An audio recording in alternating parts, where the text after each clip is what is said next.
Hello and welcome to a new video. Today we're gonna take a look at the new rank 1 in the world team here by NS Kakaroto, I think.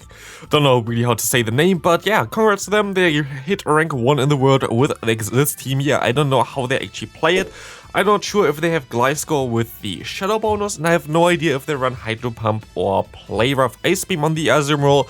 But I feel like Play Rough Ice Beam is the better way to go in the current meta. Ice Beam you kind of need for the Noctowl, you also kind of need it for something like a Victory Bell here. But you also kind of need the Play Rough for MEWeedle, which is one of the bigger issues for this team, I guess, but still should be fine. We're going to get double debuffed here from the opponent's Victory Bell in the attack stat though, thanks to Leaf Tornado, which is not really ideal for us. But the opponent decides to go into the Bastion. I think the game lagged or something because it doesn't really make too much sense. But I still had a chance here of winning even if the game didn't lag, because if they went into their MEWeedle, where now the game doesn't lag for them anymore, I would have been able to go for one Play Rough, snipe there most likely, and then for one Earthquake in order to knock them out. Like this, they're going to forfeit, but this was still kind of fine. Next opponent, we're going to see a MEWeedle in the lead. This is actually a worse matchup than you might expect it would be, because Play Rough is not going to knock them out, and 2 Psychic is going to knock you out, so it's going to be a little bit of an awkward one here. We're going to see a Psychic coming through here, doing around half of our health, as they're going to, I think that was a LilyNiRiain swapping into us, which was the case here. We're gonna go ahead, go up to one Play Rough again so we can snipe the MEWeedle later on, hopefully, and we can go into our Galarian Stunfisk.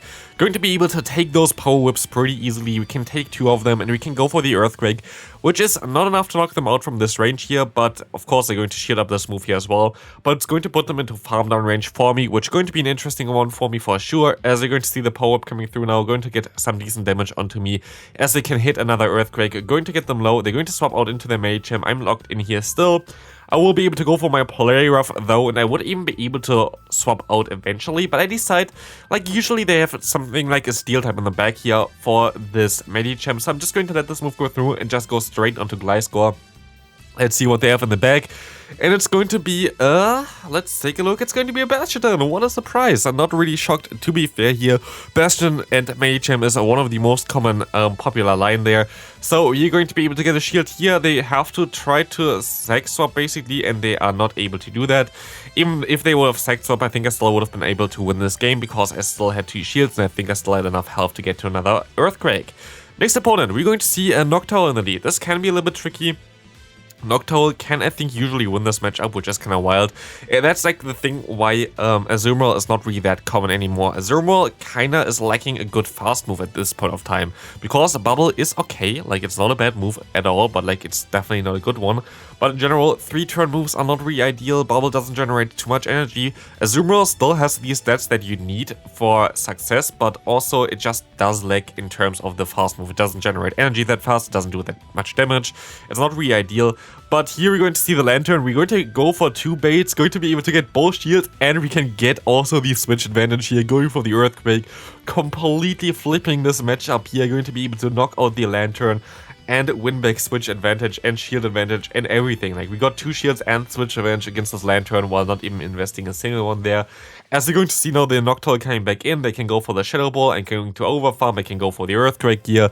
This Earthquake going to put them into Play Rough range, and Play Rough going to be easily enough to knock out the opponent. So yeah, they're going to forfeit this game. Good game there. Next opponent, let's take a look at this one. We're going to see a Ninetales in the lead. This can be a little bit tricky. Is it Powder Snow? If it's the Charm, it's going to be a little bit more tricky. Powder Snow is fine because we're going to be able to resist it. But of course, they have access to the move Dazzling Gleam, which is going to draw around half of our health here. Very strong charge move in general. Does do a lot of damage. We will be able to go for a Play Rough though, and going to do some decent damage back. Can go for another one here, trying to knock out the opponent or forcing the final shield by them. They're going to shield this move up. Fine for me.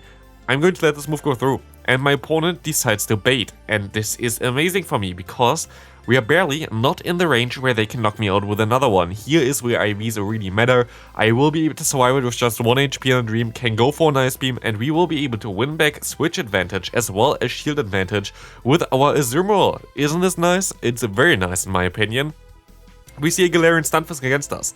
We're just gonna go straight for the Earthquake. What we did here, by the way, is trying to get them low enough that one Earthquake going to knock them out also from our other Stunfisk. But at this point of time, we're going to have to go up against this Swampert of the opponent. I'm going to bait a potential Earthquake here. Maybe could even go for it, but I think Night Slash is the safer play to go. Still no boost so far. Let's see if we can get a boost here. No, we're going to see that they let the move go through here. But I will be able to get them solo already here, which is going to be pretty decent. As you can go ahead, go into our Galarian Stunfisk. But you see already, their health is already low enough that we can just go for one ring attack and say goodbye to them. Very good game. Next opponent coming through. We're going to see a Galarian Stunfisk in the lead. This is, of course, can be very decent. Depends on how I play this one though. It's not really that ideal. I tried to swap onto the Earthquake because our entire team is pretty okay against Stunfisk, but not really that ideal. I can still go for one Ice Beam here. Ice Beam does not two-shot them either, which is kind of awkward. I should have went straight for it right now, but they're gonna go ahead and go for their own one now. And I make another crucial mistake because I thought they had less energy yet. So I tried to go for a little bit more energy there basically, and now they're gonna go for another Rock Slide. So I just decided to keep my energy and just swap out into my Gliscor. In comes the Noctowl. The Noctowl matchup is so bad for Gliscor. It's HQR, like you think it might be like kind of equal because you have two flying types going at each other, both with neutral moves, but no. Like the superior bulk of Noctowl is just so much higher than like what I can do with my Gliscor. It's really sad to see, but they're going to be able to knock me out here without me even getting a shield. So yeah, this is not really ideal for me whatsoever. I will be able to go ahead and go for a charge move here with my Galarian Stunfisk though. Rock Slide is coming through, going to knock them out. Let's see what they have in the back. Most likely something like a Medicham at this point of time. It's going to be the Galarian Stunfisk coming in here though. I can go for the Rock Slide. Maybe not the best play because it doesn't knock them out yet, but I thought they might want to do that. But they have a Trevenant in the back. They're going to be able to catch the Ice Beam now with the Trevenant, which is interesting because I can go for another Ice Beam here right now. But unless they play that perfectly, like, I don't know, like, they're going to be able, yeah, they're going to be able to farm me all the way down. They have basically 100 energy right now. I have to shield up the move, and they're going to even bait me here, which is really bad for us. We have to get to 2 Rock Slides here. They should be in range for 2 Rock Slides at this point of time. They're already a little bit low. They can still go for one move there, but sadly, as you're going to see here, the opponent going to have a Seed Bomb at this point of time and knock me out. So it's going to be a good game.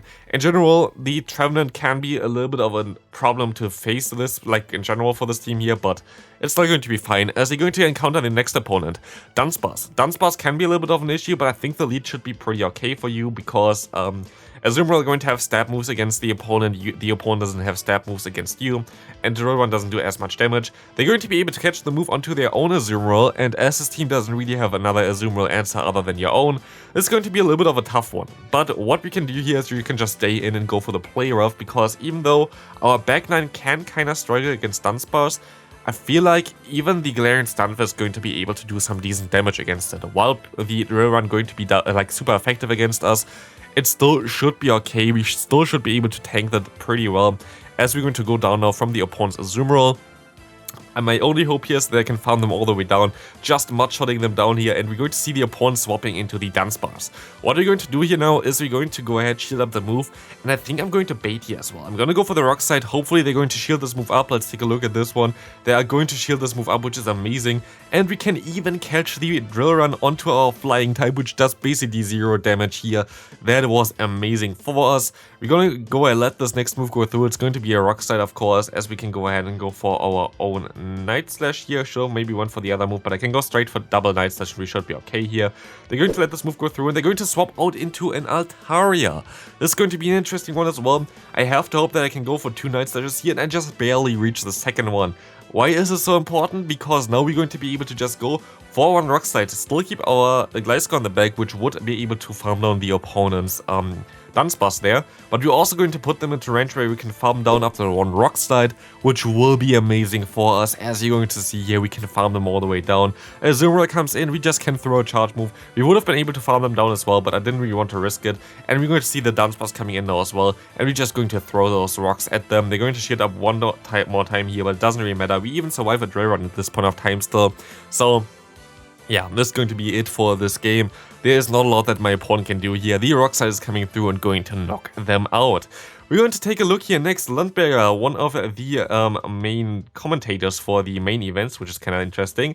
Let's take a look what she can do. We're going to be able to go for the Ice Beam here against the opponent's Noctowl, of course. They're going to stay in for a little bit, but yeah, we're going to get the Ice Beam off now. At the end, going to do around 50%, but they're going to shield this move up, which is okay for me. I'm totally fine with that one. Let's see what they're going to do. They're going to go for another Sky Attack, and they're going to try to catch the move, which worked out pretty well for them. They went into a Jellicent. Not really prepared for the Jellicent here, to be fair, but we can still go into our Gliscor, which has access to the move Night Slash, which is going to be super effective. But of course, we have to be a little bit careful with the surf damage, which would most likely just knock us out straight away. We see that we can actually get a CMP tie here, which is going to be amazing for us. They're going to shield this move up, and we're going to get the boost. This boost is going to be very decent. I don't think it really mattered too much. I don't know if it really mattered. I think we could have farmed them down anyway. But like this, we're going to do more damage against the Noctowl, but sadly the Noctowl still had more health than I thought they would have. So we're going to see another charge coming through here, going to be a Sky Attack, and we can go ahead, go for the Night Slash, knocking them out straight away with that one.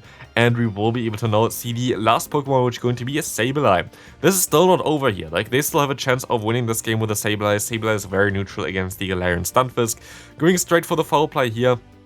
I will be able to go for one charge move here as well. The Earthquake going to do so much damage, putting them maybe even into the bubble down range, and we will be able to catch the charge move here, which is amazing. Foul Play going to come through here, going to do some decent damage, and we can go for the Rock Slide, winning this game here with a clutch catch there onto the Foul Play. Let's take a look at the next game. We're going to see here the next opponent, Azumarill against Medicham. Very decent lead, of course, against us. This is going to be fine for us. We kind of don't want to see the Medicham with our backline, especially as they have theoretically access to the move Ice Punch, which would even hurt our Gliscor. So we're going to go for a Play Rough here as well. Play Rough coming through, going to do some decent damage. If it wouldn't get shielded, but they shield this move up, I think I still might be able to survive another one, but they're going to catch on a which Pokemon? I didn't even see it. It's going to be an Umbreon. Very interesting catch there by the opponent, and if they catch, we can catch as well, but this time around we don't catch a super effective move. We're going to catch a resisted move, which is going to be the last resort here. Also, thanks to the Play Rough and Bubble damage, we should put them into a range where we can farm them down after one Earthquake here, which is going to be very decent for us. Let's see, Earthquake coming through here should do some decent damage, and it does some decent damage, and now we should be able to farm them all the way down here as well, which is going to put them into a range as well where we can go for an Earthquake and later on against the most likely incoming Medicham here. This will be very good for us. This Earthquake does around 50% of their health, and we can now go ahead. Actually could have swapped out maybe here, but decide to go into my Azumarill, and I'm going to decide to just go fully onto my Gliscor, as you know, see a Noctowl coming in. This can be a little bit risky. As said before, this matchup is less than ideal for me, especially in the 2-shield. They're going to put me into range where just a one Sky Attack will be able to take me out. So what we can do here is we can go for our own Night Slash, hoping for the boost, but sadly we don't get the boost. But at this point of time, I feel like they might be already into Wing Attack downrange, and this is exactly what I'm going to go for, and this was the correct play. I think if I went for a charge move, they would have got the extra energy to go for their own charge move. Like this, I have 2 charge moves stored, and I will be able to knock out the opponent's Medicham with my Gliscor, knocking that one out. Gonna be able to win this game, and we can go into the next game here. Next opponent, we're going to see Azumarill against Nighthats in the lead. Is this a Shadow version? Like, it is a Shadow version, of course. Is it a Charm version, I wanted to say? Is it a Shadow version? Definitely not. Surely not. But yeah, we're going to be able to shield up the first move here, most likely. I kind of want to shield the Shadow Dazzling Gleam a little bit more than the normal Dazzling Gleam, as we're going to be able to go for the Play Rough here, going to do some decent damage, putting them into range. I can go for one Ice Beam here, actually, but I don't do this. I can just let this move go through now, keep the energy alive, and going to be able to realign, which I'm going to most likely give up now immediately anyway and swap into my Gliscor. But no, actually going to be able to go ahead, go for one Ice Beam here. I'm gonna get the shield already. This is amazing. They're forced to throw here, and they're going to throw, which is totally okay for me. This will allow me to go ahead, go into my Gliscor now, and I hopefully have a great time here going for the Night Slashes, as they're going to go up to one Shadow Ball at this point of time. I can go ahead, go for the Night Slash, gonna get some decent damage onto them. We're gonna put them now into range where we can actually go ahead and go for one Rock Slide later, but sadly, the opponent going to run the Shadow Swampert in the back. The issue with this one here is I don't really have anything to hit this anymore. My main lead for this is going to be gone. This team struggles in general pretty much with the Shadow Swampert anyway. I try to go for the Earthquake. We lose TMP here sadly, and this is going to be a good game. I think we even would have lost if we would have got this Earthquake off there, because I think the Trevenant would have got to a Seed Bomb in time and knocked me out with that one already. But yeah, this is a good game. Next opponent, Bastion. Usually I stay in and wait until they throw the charge move, and that's exactly what they're doing here as well. Stone Edge going to come through, I'm going to swap out and we're going to get out the Victory Bell. This is always a little bit awkward. You have to kind of stay in with the Azumarill though to get the energy against the Bastion in the lead. We're going to see later why, because usually Bastion in the lead has Victory Bell plus Medicham in the back. Very strong team to use, a very toxic team to use. But we will be able to just go ahead, shield up the move. It's going to be another Leaf Tornado. I don't know why they're all running Leaf Tornado nowadays. Like, Leaf Blade is, in my opinion, the better move to go for. But we will be able to farm them all the way down. Have a ton of energy right now. And I can go for the Earthquake. And I'm just going to stay in for a little bit because the opponent isn't at the move yet. And I want to snipe them eventually. But my opponent predicts me to swap out immediately to snipe them, which didn't work out for them. And like this, we're going to be able to just knock out the opponent so easily. And this is going to be it for the video. Congrats on NS Kakaroto to hit the rank 1 on the leaderboards with his team. Hope you enjoyed this video. If you did, please leave a like on it. And I see you later for a really cool Guess the Elo Spice Edition. And yeah, till then, bye.